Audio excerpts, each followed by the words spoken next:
Говорим непрекъснато за някаква промяна в съдебната система. Аз не мога да кажа каква да бъде тази промяна, защото нито съм юрист, нито съм специалист в тази област.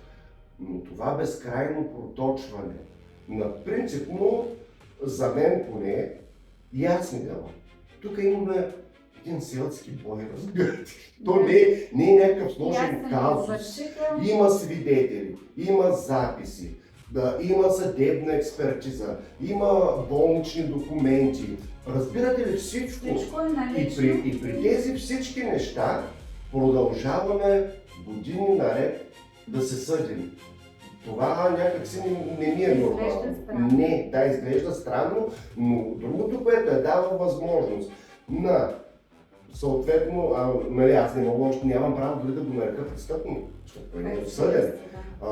Може да се укрие, може да въздейства на свидетели, може да въздейства върху самия потерпевш. И няма никаква защита. Нищо не може да направи потерпевшия.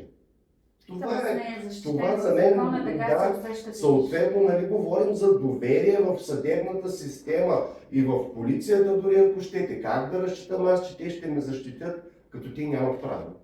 Той не е престъпник по закон, де-факто. Какво да му направят? Така е, той си е на свобода и може да прави каквото си иска. И моят живот в продължение на 2 години са съдебни битки. А колко ще продължат, не знам.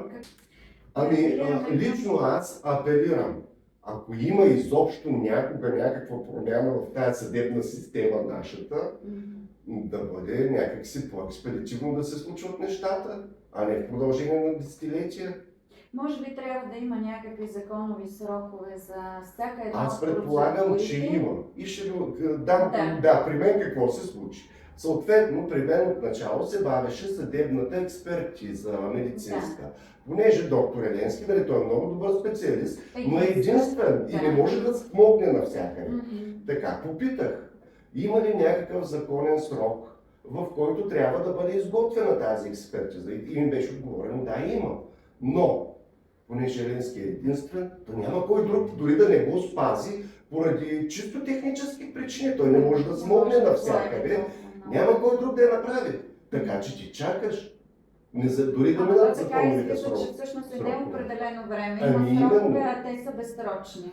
Безсрочни, защото явно няма достатъчно специалисти, явно няма достатъчно експерти. Може би трябва да има вратичка към изготвяне на подобен документ от други населени места, ако съответната община или област не може да изготви такъв. Не знам, аз не мога да дам съвет, просто не съм компетентен в тази област, но ето, проточват се нещата. Проточване на нещата.